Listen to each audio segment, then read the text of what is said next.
Salut à tous, salut les amis, bienvenue dans cette nouvelle vidéo. Aujourd'hui on va parler timelapse et timelapse vidéo avec mon Canon R7. Donc dans cette vidéo je vais vous montrer comment je fais mes réglages très simplement pour avoir un rendu timelapse hyper satisfaisant. Moi j'aime utiliser le timelapse et j'en fais encore très régulièrement.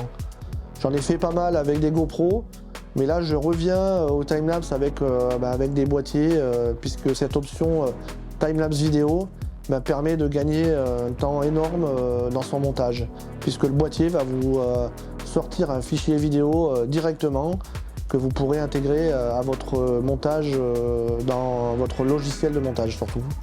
Auparavant, il fallait faire des timelapse photos et aller importer ces photos dans un logiciel de retouche photo, traiter les photos par l'eau si vous le souhaitiez. Donc ça faisait pas mal de manipulations de fichiers et de photos, ça prenait beaucoup de place. Donc pour moi maintenant j'utilise uniquement le timelapse vidéo avec mes boîtiers.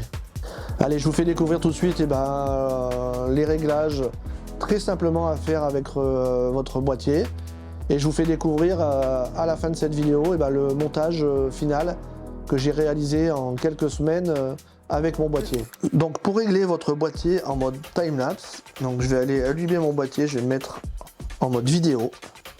Je vais aller cliquer sur menu. Donc là j'arrive sur la première page de mon menu, et avec ma petite roulette ou avec votre doigt vous allez glisser sur la page numéro 5, et là vous voyez vidéo timelapse qui apparaît. Donc je vais aller l'activer en rentrant dans le menu. Je glisse sur la molette vers le bas et j'active mon menu timelapse. Donc là, très simplement, on arrive sur quelques réglages à mettre en place. La deuxième chose à mettre en place, c'est l'intervalle. L'intervalle, c'est le nombre de secondes, de minutes ou d'heures que vous allez avoir entre chaque photo. Donc vous pouvez aller régler ce menu très simplement. Donc ici on a les heures, ici on a les minutes et ici on a les secondes.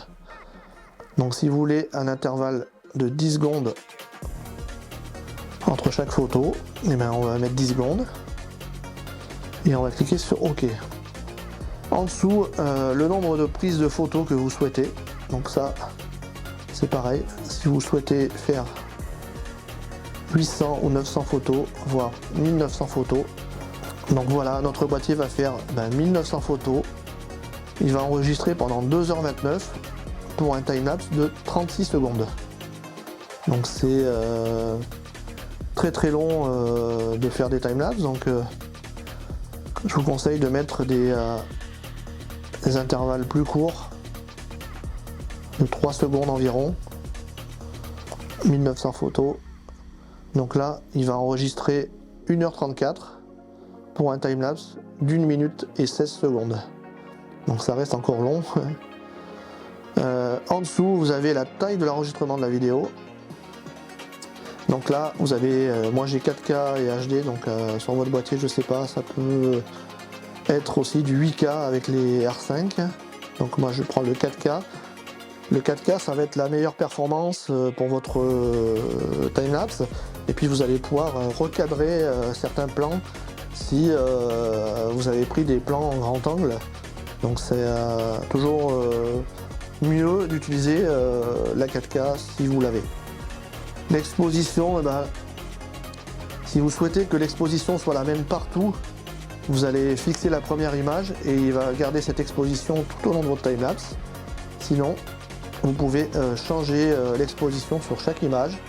S'il y a des variations de couleurs avec les nuages, avec la météo, il va faire une exposition sur chaque image. Ensuite, l'écran, donc vous pouvez laisser votre écran activé ou le désactiver. Je vous conseille de le désactiver pour économiser un petit peu de batterie, car les timelapse ça va être assez long, donc votre boîtier va tourner pendant assez longtemps, et pendant que l'écran est éteint, ça économise un petit peu la batterie. Ensuite, je vais aller cliquer sur le bouton d'enregistrement vidéo, le bouton rouge, donc celui qui est ici. Et pour déclencher son timelapse, je vais aller cliquer sur le bouton photo. Et ce timelapse va démarrer très simplement. Bien sûr, il faudra auparavant faire vos réglages de balance des blancs, d'exposition, d'ISO, toutes ces choses-là, sur votre boîtier. Et vous allez avoir un retour avec un fichier MP4 sur votre carte SD. La créativité est la capacité à générer des idées et à les produire. Elle peut être nourrie par l'inspiration, l'observation, l'imagination et la persévérance. Alors je vous propose de rêver un instant avec ma créativité du moment et le temps qui passe si vite avec ce timelapse. Ouvrez grand vos yeux, rêvez et devenez vous-même créatif, quel que soit votre domaine.